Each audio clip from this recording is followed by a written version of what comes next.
আপনারা তাদের সাথে তাদেরকে শুধু এতটুকু বলবেন আমাদেরকে যেন সহযোগিতা করেন। এই জায়গাটা কিন্তু কোনো রাজনীতি নাই, এখানে কোনো রাজনীতি নাই ভাই। আপনাকে ধানের শীষেও ভোট দিতে হবে না, আপনাকে বিএনপিও করতে হবে। কারণটা দেখেছি আপনাদের যতটা আমরা ইজি করতে পারি। আপনি দেখেন এই ব্যানারটার মধ্যে কোনো অতিথির নাম লেখা নেই। আপনারা যদি কেউ আমাদের নাম না বলতেন আমরা আরো খুশি হতাম।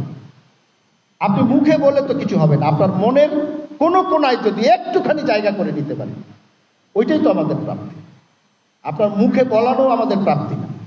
তো এরপরে একটি জিনিস দেখেন, অনেকেই একটি কথা বলেছেন, আমাদের শিক্ষা খাতের উন্নয়নের কথা বলেছেন বিচ্ছিন্নভাবে। আমাদের স্কুলগুলোতে আমরা যখন স্কুলগুলোতে যাই আমার নিজের কাছে খুব খারাপ লাগে। একটি বিল্ডিং আছে, একটি বহু পুরনো আরেকটি বিল্ডিং আছে, তার পাশে আরেকটি টিনের ঘর আছে। মানে একটি চরম অব্যবস্থাপনার একটা জিনিস। শিক্ষা প্রতিষ্ঠানে একটি ছেলে যাবে, যখন যাবে ওর তো মনে হতে হবে যে আমার বাড়ির পরিবেশ যতখানি সুন্দর থাকবে শিক্ষা প্রতিষ্ঠানের পরিবেশ তার চেয়ে যেন সুন্দর হয়। ও যেন ওই প্রতিষ্ঠানে ওই বাচ্চাটি ঢুকে যেন মনে করতে পারে যে আমি একটি বেটার জায়গায় এসেছি। একটি অবকাঠামোগত সুন্দর। আপনি দেখবেন এই বিল্ডিংটা ভেঙে পড়ে আছে, পাশে একটি নতুন বিল্ডিং আছে, তার পাশে একটি ভাঙা বিল্ডিং আছে, মানে একটি চরম বিশৃঙ্খল একটি অবস্থা। এই জায়গাগুলো তো আমাদের যতগুলো শিক্ষা প্রতিষ্ঠান আছে সবগুলো না হয়, কিন্তু আপনি পাইলট প্রজেক্ট ভিত্তিতে কিছু শিক্ষা প্রতিষ্ঠানকে তো আপনি চূড়ান্ত আধুনিকতার পর্যায়ে নিয়ে যাওয়ার জন্য, এবং শিক্ষা প্রতিষ্ঠানের পরিচ্ছন্নতা ব্যবস্থা আমি যতটুকু জানি সেই জায়গায় জিনিসটিও আমাদের বাচ্চাদের মনোজগৎ উন্নয়নের জন্য পরিপূর্ণ না, পরিপূর্ণ আধুনিক না। যে জিনিসগুলো একটু সচেতন হলেই করা সম্ভব। আমাদের স্বাস্থ্য খাতের উন্নয়ন এটি তো ভয়ঙ্কর একটি ব্যবস্থা। স্বাস্থ্য খাত তো আমাদের ভয়ঙ্কর ব্যবস্থা। আমাদের এখানে কোনো সড়ক যোগাযোগের ব্যবস্থা নাই। এই স্বাস্থ্য কমপ্লেক্সটি যতটুকুই আছে, কারণ আমার বুঝতে বেশি দেরি হয় না, আমার না, যে কোনো মানুষের। আমি এইখান দিয়ে পরশুদিন গিয়েছি, যখন আমি দেখেছি, আমি শেষ করে দেব, আপনারা আমার একটু ধৈর্য ধরে শুনুন। যখন আমি দেখেছি, এখান দিয়ে আমি 2 বার গিয়েছি, হসপিটালের সামনে আমি অনেকগুলো ডায়াগনস্টিক সেন্টার দেখেছি। আমি জানি না ভিতরে কি আছে, বাট সাইনবোর্ড দেখেছি। যখন আমি এই সাইনবোর্ডগুলো দেখেছি তখন আমার আর বুঝতে বাকি নেই যে হসপিটালের ভিতরে কি আছে। হসপিটালের ভিতরে যদি কিছু থাকতো তাহলে কিন্তু ডায়াগনস্টিক সেন্টার এতগুলো সাইনবোর্ড বাইরে থাকে না, হসপিটালে এইটা বোঝার জন্য এই হসপিটালের ভিতরে ঢোকার দরকার নাই। কিন্তু আমার কথা হলো এই হসপিটালটা চলে তো আমার আপনার পয়সায়। আপনারা জানেন, বোঝেন, কিন্তু মনে করেন না। এই যেখানে আমি দাঁড়িয়ে আছি, আপনি যেখানে বসে আছেন, এই বিল্ডিংটি কে করেছে? আপনার আমার পয়সা এই বিল্ডিংটি হয়েছে। যে লোক কৃষক তার পয়সা এই বিল্ডিংটি হয়েছে। ইভেন আপনি জানেন কিনা জানি না, আপনি জানেন কিন্তু আপনি মনে করেন না, খেয়াল করেন না। এই রাস্তায় যে মানুষটি ভিক্ষা করে ওর পয়সা এই বিল্ডিং তৈরি হয়েছে। কারণ যে ভিক্ষা করে ও কিন্তু ভ্যাট দেয়, হয়তো বা ট্যাক্স দিচ্ছে না, সে ভ্যাট তো দিচ্ছে। ওর কিছু কিনতে হলে ওটার মধ্যে কিন্তু সরকারকে টাকা দিতে হয়। তো উন্নয়ন যেটি হবে আমার পয়সায় উন্নয়ন হবে। আমি ঘর থেকে বের হয়েছে, রাস্তায় পা দিব, ওই রাস্তাটি আমার টাকায় করা, আপনার টাকায় করা, একদম কৃষক থেকে শুরু করে শিক্ষক থেকে শুরু করে সবার টাকায় করা। ওই জায়গাটি আপনাদেরকে আমার আবেদন থাকবে, ওই জায়গাগুলোতে আপনারা সচেতন হন। আপনারা দেশটাকে শুধুমাত্র রাজনীতিবিদদের উপরে ছেড়ে দিয়ে ওই জায়গাটাতে সচেতন হন। তারপরে দেখেন এখানে প্রত্যেকটা সেক্টরে আমরা বললাম, কয়েকটি জায়গার কথা, অবকাঠামোর কথা বললাম, শিক্ষা স্বাস্থ্যের কথা বললাম। আমাদের এখানে পর্যটনের অনেক সুযোগ আছে, কারণ বাংলাদেশে যেই পর্যটন স্পটগুলো আছে, আমি সব পর্যটন স্পটে গিয়েছি। বাংলাদেশে যত পর্যটন যে জায়গা আছে আমি বলতে পারি না, মনে হয় না আমি কোথাও বাদ দেখেছি। ইভেন আপনি আমাদের দেশের যত বড় বড় পাহাড় আছে আমি সব পাহাড়ে গিয়েছি, একদম চূড়ায়। পর্যটনের প্রতি আমার ব্যক্তিগতভাবে আমার দুর্বলতা আছে। আমার কাছে মনে হয়েছে আমাদের এইখানে যদি আমরা যে বিষয়গুলোর কথা বললাম, আমরা যদি পরিকল্পিতভাবে 3 বছর কাজ করতে পারি, 5 বছর কাজ করতে পারি, তাহলে পর্যটনের খাতকেও এখানে অনেক অনেক দূর পর্যন্ত নিয়ে যাওয়া সম্ভব। এরপরে এরপরে আসেন আমাদের কৃষকের উৎপাদন ব্যবস্থা এবং বিতরণের ব্যবস্থা। আমাদের কৃষক, একাধিক বক্তা বলে গেছে যে আমাদের এইখান থেকে এইখানে আপনি বস্তার পর বস্তা সবজি আসে, চাল আসে, কোথায় গেল উৎপাদন? আমরা তো ছোটবেলায় দেখেছি, আপনারাও দেখেছেন। আমিও কিন্তু কৃষকের সন্তান, আপনারাও কৃষকের সন্তান। আমরা আমাদের পুরনো বাড়ি থেকে টলার ভরে চাল আসতো, 10 টলার, 12 টলার, 15 টলার, মানে কাঁচা ধান আসতো। এই ধানগুলো এখানে মারাই হতো, হতো। তো এখন তো সেই টোটাল জিনিসটি দেখি না, আমাদেরকে নতুন করে শুরু করতে হবে। কৃষককে ওই সুবিধাটা দিতে হবে, তাকে বুঝাতে হবে, এবং তাকে সে কেন ধান উৎপাদন করে না।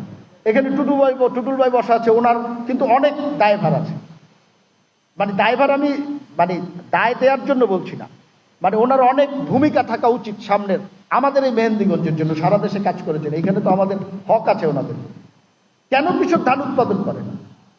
কারণ সে ধান উৎপাদন করলে সে লস করে। সে ধান উৎপাদন কেন করবে? ধান উৎপাদন থেকে সে কয়েকদিন পর দেখবেন চেঞ্জ করে। আপনি হিজলায় গিয়েছি, হিজলায় দেখবেন প্রচুর সয়াবিন উৎপন্ন হচ্ছে, ওটা উৎপাদন করলে তার লাভ হচ্ছে। সবজি কেন উৎপাদন করছে না? সবজি উৎপাদন করলে, সবজি এখানে উৎপাদন করে সে কি করবে? কথাটা বুঝেন। তার তো এখানে সবজিটা বাজারজাতকরণের ব্যবস্থা নাই। বরিশাল বাজারজাতকরণ করবে কিংবা ঢাকায় বাজারজাতকরণ করবে, এই ব্যবস্থাপনা তার নাই। তো সে কেন উৎপাদন করবে? তাকে যদি আপনি ওই সুযোগটি তৈরি করে দেন এবং তাকে যদি সঠিক বীজ দেন, তার সার দেন, তার উৎপাদন ব্যবস্থা তার কাছে পরিষ্কার করে দেন। এই যে আমাদের কৃষি বিভাগ যারা আছে, এই কৃষি বিভাগগুলো প্রত্যেকটা সরকারের প্রত্যেকটা দপ্তর আছে। দপ্তর তার কাজটি যদি ঠিকমতো করে এবং আপনারা জনগণ যদি সেটি মনিটর করেন, শুধু রাজনীতিবিদদের উপরে ভরসা না করে, তাহলে কিন্তু অনেক কিছুর সমাধান হবে। এই জায়গাটিতে এর পরবর্তীতে আপনাদের জেলেদের বিষয় আছে। বিশ্বাস করবেন না, আমি মাঝে মাঝে মজা করে বলি যে বাংলাদেশের, আমি শুনেছি এবং এই কথাটা আমি মজা করে বলি, বাংলাদেশের যত বড় সরকারি কর্মকর্তা এবং রাজনীতিবিদদের বাসায় ঘুষ যায়, ঘুষ হিসাবে যায়। এবং বিশ্বাস করবেন না, সব মাছ থেকে মেহেন্দিগঞ্জ এবং ইজলা থেকে যায়। আমি দুই পক্ষে কি বলছি, সরকারি কর্মকর্তা এবং রাজনীতিবিদ। যার বাড়ি এইখানে না, যার বাড়ি চিটং, সেও বলতেছে মাছ ঘুষ নিয়ে যাবে কোত্থেকে? এই ক্ষেত্রে ও তো জানে না যে আমার বাড়ি এইখানে। তো এই যে মাছ ঘুষ যায়, সেটা যে যায় তার হিসাব আল্লাহর কাছে সে দিবে। রাজনীতিবিদ হোক আর সরকারি কর্মকর্তা হোক, এটা আমাদের বিষয় না। কিন্তু কথা হলো, যে জেলে ভাইকে এই মাছ উৎপাদন করছে, তার জন্য কি আমরা কিছু করতে পেরেছি? এই মাছটি যে সঠিক দামে বিক্রি করবে, তার জন্য করতে পেরেছি। এবং ইন্টারেস্টিং জিনিস আপনারা জানেন না, এই আমি যতটুকু জেনেছি, আরো জানার সুযোগ আছে। যতটুকু জেনেছি আরো অনেক জানার সুযোগ আছে, কারণ জানার জায়গায় আপনাদেরকে বাইরে আমরা কিছু না, আপনাদেরকে নিয়ে আমাদেরকে জানতে হবে। এই আমাদের চতুর্দিকে যে জেলেদেরকে যত দাদন দেওয়া হয়, এই মেহেন্দিগঞ্জ হিজলার কোনো লোক কিন্তু দাদন দেয় না, কারণ ওই টাকাই ওর কাছে নাই, ও দাদন দিবে কোথায়? এই দাদন দেয় সব চাকরি, শরীয়তপুর ওই এলাকার, নোয়াখালী এলাকা। কষ্ট করে আমরা, নদী আমার,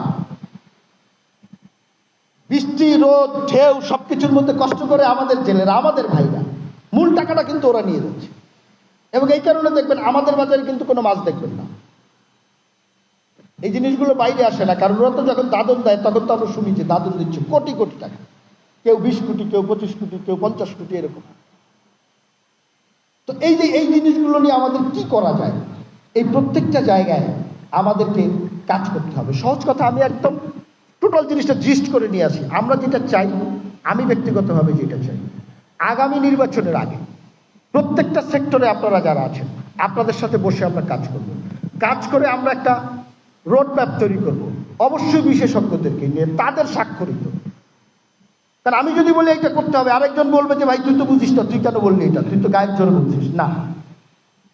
তারা আমাদেরকে জিনিসটা তৈরি করে দিবে। শিক্ষা খাতে কি করার চেষ্টা করব আমরা, স্বাস্থ্য খাতে কি করার চেষ্টা করব, অবকাঠামোগত উন্নয়নে কি করার চেষ্টা করব, কৃষকদের জন্য কি করার চেষ্টা করব, জেলেদের জন্য কি করার চেষ্টা করব, পর্যটন খাতে কি করার চেষ্টা করব, কোন রাস্তাটি প্রায়োরিটি ভিত্তিতে আগে করতে হবে, কোন রাস্তাটি পরে করতে হবে, কোন রাস্তাটি প্রায়োরিটি ভিত্তিতে বড় করতে হবে এবং কতটুকু বড় করতে হবে। এবং আরেকটি জিনিস আছে, কোন রাস্তাটি কোন সিস্টেমের মধ্যে করতে হবে, কারণ কোনোটা পিচ ঢালাই আছে, কোনোটা কনক্রিটের ঢালাই আছে, কোনোটা ইটের বিষয় আছে। এই জিনিসগুলো আমার বক্তব্য হলো টোটাল মেহেন্দিগঞ্জের রাস্তাই কতটুকু একটা জিনিস হিসাব করেছেন, টোটাল রাস্তা কিন্তু খুব বেশি না, কয় কিলোমিটার রাস্তা হবে আমার জানা নাই, এখানে কোনো প্রকৌশলী থাকলে নিশ্চয়ই জানতো, খুব বেশি নিশ্চয়ই না, ঠিক আছে, হয়তো বা 100 কিলোমিটার রাস্তা হবে, 100, 150, 200, ঠিক আছে, সর্বোচ্চ 200 হওয়ার কথা, এর বেশি হওয়ার কথা না। তো 200 কিলোমিটার রাস্তা পরিকল্পিতভাবে একটা প্ল্যান ওয়াইজ যদি আপনারা ঠিক করে দেন, সেটা নিয়ে আমাদের কাজ করা অনেক সহজ না? তো সেই জিনিসটা আমার কথা হলো আগামী নির্বাচনের আগে এই টোটাল একটা জিনিস, আমাদের একটা রোড ম্যাপ, আমরা একটা রূপরেখা তৈরি করবো, শুধু এই মেহেন্দিগঞ্জকে চিন্তা করেন, এবং আমরা আপনাদেরকে নিয়ে তৈরি করবো, আপনারা তৈরি করবেন, আমরা আপনাদের সাথে থাকবো। বিষয়টা এমন না যে আমাদের সাথে আপনারা থাকবেন, না, আপনারা তৈরি করবেন, আমরা আপনাদের সাথে থাকবো, কি করতে হবে, কিভাবে করতে হবে, কতটুকু সময় দিতে হবে সেটা বলবো, এবং এই জিনিসটি আমরা আপনাদের সামনে প্রকাশ করে দিব যে এই হলো আমাদের কাজ, এই হলো আমাদের কাজ। এই কাজের মধ্যে ওই জায়গায় যদি কারো কোনো মতামত থাকে উনি আবার মতামত দিবেন, এটি কোন পরিবর্তনশীল, এটি পরিবর্তনশীল।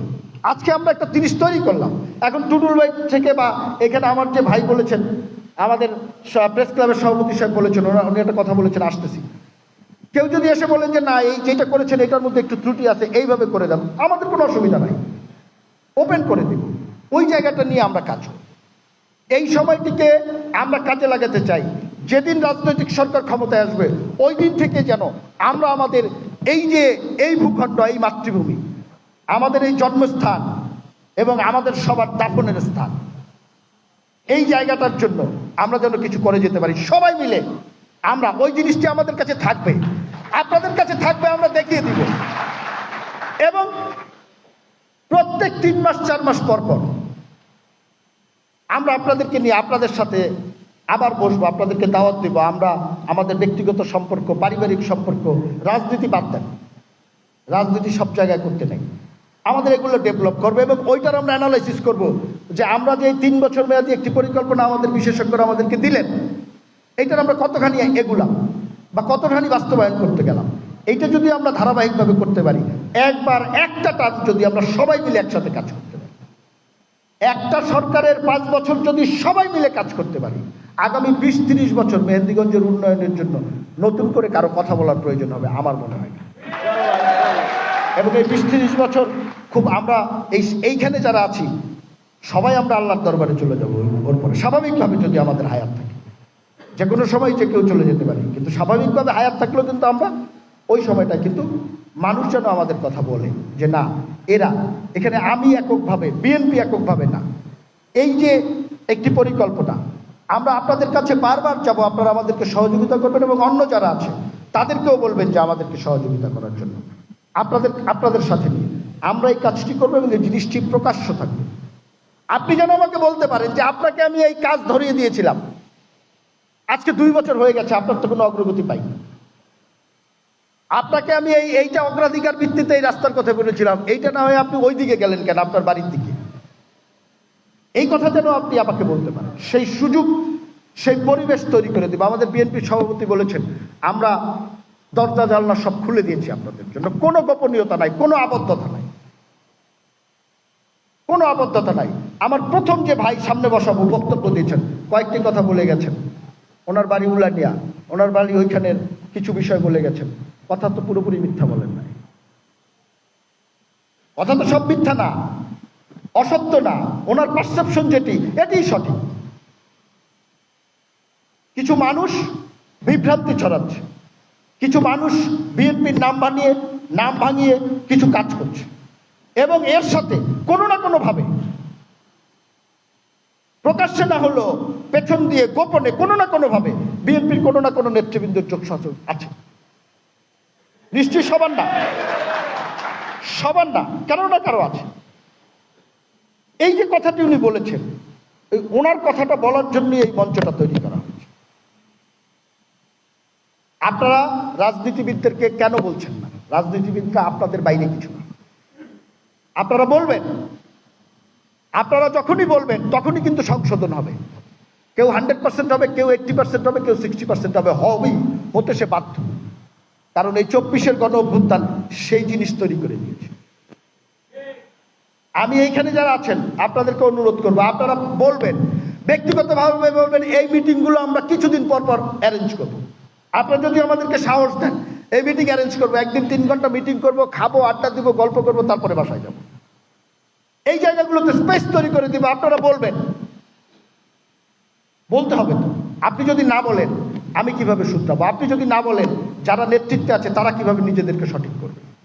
কারণ একটা অংশ তো আছে যারা তাদেরকে শুধুমাত্র বলবে যে ভাই আপনি মহান, আপনি যেটা করতেছেন এটার চেয়ে ভালো কাজ আর কোনো কিছু নাই, আপনাকে মানুষ 200-500 বছর মনে রাখবে। এই কথা বলার মতো তো একটা অংশ আছে। আপনারা আমাদেরকে বলবেন, সেই সুযোগ তৈরি করে দিব, সেই পরিবেশ আপনাদেরকে তৈরি করে দিব, এবং সেই পরিবেশের উপর ভিত্তি করে আমরা নতুন করে তৈরি করব। সর্বশেষ, কারণ পরিবেশটা যদি আপনারা তৈরি করে না দেন, দেখেন আমি কোনো সময় নেগেটিভ কথা বলি না, কিন্তু একটা মজার কথা এই পরিবেশের উপরে মনে আসলো, কারণ আপনাদের উপরে ভিত্তি করছে দেশের ভবিষ্যৎ। আপনারা দেখবেন এক সময় বাংলাদেশের সুদের ওয়াজ খুব প্রচলিত ছিল না? সুদ তো হারাম নাকি? এখন কিন্তু সুদের ওয়াজ আর হয় না। সুদের ওয়াজ দেখছেন গত 6 মাস 1 বছরে হুজুররা কিন্তু সুদ নিয়ে আর কোনো ওয়াজ করেন। উল্টা বরং যারা এই কথা শুনেছি, রেকর্ড আছে, যারা বলছে মানে সুদ তো হারামই, আরো অনেক কথা বলছে যারা সুদ খায়, যাদের ব্যাপারে সুদের বেশি হয়েছে। এখন দেখি যে আবার ওই একই ব্যক্তি 2 বছর আগে যে বলছে, এখন থেকে ওয়াজ উল্টো হয়ে গেছে। তো আমার অনুরোধ থাকবে যে এই কাজটি করা যাবে না। রাজনীতিবিদদের সঠিক রাস্তায় রাখার জন্য আপনাদের ভূমিকা অনেক। তো অনেকক্ষণ আমি বক্তব্য দিচ্ছি। সর্বশেষে আমাদের রাজ্জাক ভাই যে প্রেস ক্লাবের সভাপতি, যিনি, তার একটি উদ্ধৃতি দিয়ে আমি শেষ করব। এই সব কাজই আপনি করতে পারবেন। আমার দৃঢ় বিশ্বাস, এই যা আমরা আলোচনা করেছি, আপনারা যে আলোচনা করেছেন, আমি যেটি আলোচনা করেছি, কোনোটা কঠিন কাজ না। সব কাজই আপনি করতে পারবেন যদি ওনার কথাটা ঠিক থাকে। সেটি হলো যদি আপনার মধ্যে সততা থাকে, যদি আমার মধ্যে সততা থাকে, আমার নেতৃবৃন্দের মধ্যে সততা থাকে, সব কাজ করা যাবে, কোথাও আটকাবো না। আর যদি আমাদের মধ্যে অর্থনৈতিক সততা এবং স্বচ্ছতা, মানবিক গুণাবলী এবং দৃঢ়তা যদি না থাকে, তাহলে এর কিছুই করা যাবে। তাহলে দেখবেন যে ফেরি একদিক থেকে আরেক দিক চলে গেছে, রাস্তা এক রাস্তা থেকে আরেক রাস্তা চলে গেছে, ঠিক আছে। ওই হসপিটালের সামনে আপনার ডায়াগনস্টিক সেন্টার যেটা আছে, 2টা সাইনবোর্ড নেমে গেছে, আরো 4টে উঠে গেছে, কোনোটাই হবে না। আমি আবারও আপনাদেরকে বলবো যে আমাদের জায়গা থেকে যতদিন বেঁচে আছি, আপনাদের সন্তান আমরা, আপনাদের কারো ভাই, আপনাদের কারো ভাতিজা, আপনাদের কারো ভাগিনা, আপনাদের কারো বড় ভাই, আপনাদের কারো বন্ধু, যতদিন আছি, রাজ্জাক ভাই যে কথাটা বলে গেছে ওই কথাটা মাথায় রেখে চলার চেষ্টা করব, ওই কথাটা মাথায় রেখে চলার চেষ্টা করব। কারণ একটি জিনিস মনে রাখবেন, আমি সবসময় বিশ্বাস করি, আমি যা করি এইটার ভালোর প্রভাব এবং মন্দের প্রভাব আমার প্রয়াত বাবা এবং আমার যারা আমার বাবার যারা সহকর্মী বা আমার যারা অভিভাবক আছে, মুরব্বী আছে, তাদের উপরে দিয়ে এবং পড়বে। এটা আমার ক্ষেত্রে না, সবার ক্ষেত্রে। এবং ওই রাজ্জাক ভাই ওই কথাটা স্মরণ করেই বলতে চাই, আমি যদি বিচ্যুত হয়ে যাই এই জায়গা থেকে, তাহলে আমি হারিয়ে যাব। এবং আমার যারা রাজনৈতিক সহযোদ্ধারা আছে, যারা আমার যারা রাজনৈতিক সহকর্মীরা বিএনপির বিভিন্ন পর্যায়ে দায়িত্বে আছেন, আপনারাও যদি বিচ্যুত হয়ে যান, কোনো কিছুই কিন্তু গোপন থাকবে না। যে বিচ্যুত হবেন সে হারিয়ে যাবে। আমি যদি বিচ্যুত হই, আমিও হারিয়ে যাব। সুতরাং আমি চাইবো, আমি আশা করব এই মঞ্চে যারা আছেন আমরা ঐক্যবদ্ধভাবে কাজটা করি। এই ইতিবাচক ধারার যে পথ চলা, এই পথ চলা থেকে আমরা কেউ যেন হারিয়ে না যাই। আমার ক্ষেত্রে যেমন সঠিক, আপনাদের ক্ষেত্রে তেমনি সঠিক। আজকে যারা এখানে উপস্থিত হয়েছেন সবাইকে আমি ধন্যবাদ জানাচ্ছি, কৃতজ্ঞতা জানাচ্ছি। এবং যেই আলোচনা আমরা করলাম, এই আলোচনার পরবর্তী ধাপগুলোতে আপনাদের সাথে আমরা কাজ করতে চাই। আপনারা আপনাদের যে যেই পেশায় আছেন সেই পেশার মানুষদের সাথে আপনারা আলোচনা করবেন ওই সেক্টর সম্পর্কে। আমরা আপনাদের কাছে পৌঁছে যাব ইনশাল্লাহ। এবং আগামী নির্বাচনের আগে আমাদের কাছে লিখিত কাগজ থাকবে আপনাদেরকে নিয়ে, যে এই হলো আমাদের পরিকল্পনা, আমরা আগামী 5 বছরে বা 3 বছরে বা 4 বছরে এই কাজটুকু করতে চাই। আপনারা একটা সময় পরে গিয়ে মূল্যায়ন করবেন এবং ওইটার ধারাবাহিকভাবেই আমরা কাজটা করব। আমরা কতখানি করতে পারি, আল্লাহ যতখানি চায় ততখানি আমরা করতে পারবো, আমাদের সদিচ্ছা থাকলে এবং আমাদের সততা থাকলে। এবং সেই জায়গাটি যদি আমরা করতে পারি, আমাদের মনে হয় আমাদের ধারাবাহিক যে উন্নয়নের যে বিষয়টি আছে, যে আকাঙ্ক্ষা আছে, যে অপ্রাপ্তি আছে, এই জায়গাগুলো কেটে যাবে। আমি অনেকক্ষণ আপনাদেরকে ধৈর্যচ্যুতি করেছি, আপনাদের কাছে ক্ষমা চেয়ে নিচ্ছি এবং আমি অনুরোধ করব সবাই আমরা একসাথে আমাদের দুপুরের লাঞ্চের ব্যবস্থা আছে, আপনারা যে যেখানে আছেন, কারণ এখানে আমরা অনেক মানুষ, হয়তোবা একটু মানে সময়ের আগ পিছ না, মানে সবাইকে সার্ভ করতে একটু সময় লাগবে, ঠিক আছে? তো আপনারা যে যেখানে আছেন থাকবেন, উপরে যারা আছেন বা এখানে যদি দু একজন বাকি থাকে, আমরা উপরেও কয়েকটি টেবিল অ্যারেঞ্জ করে দিচ্ছি, যাতে সবাই আমরা একসাথে আজকে লাঞ্চ করতে পারি। তো আপনারা আমার জন্য দোয়া করবেন, আমি আপনাদের সাথে থাকার চেষ্টা করব, আছি ইনশাল্লাহ। আপনাদেরকে ধন্যবাদ জানিয়ে কৃতজ্ঞতা প্রকাশ করে বিদায় নিচ্ছি। খোদা হাফেজ। বাংলাদেশ জিন্দাবাদ, বাংলাদেশ জাতীয়তাবাদী দল জিন্দাবাদ, শহীদ অমর খালেদা জিয়া জিন্দাবাদ, তারেক রহমান।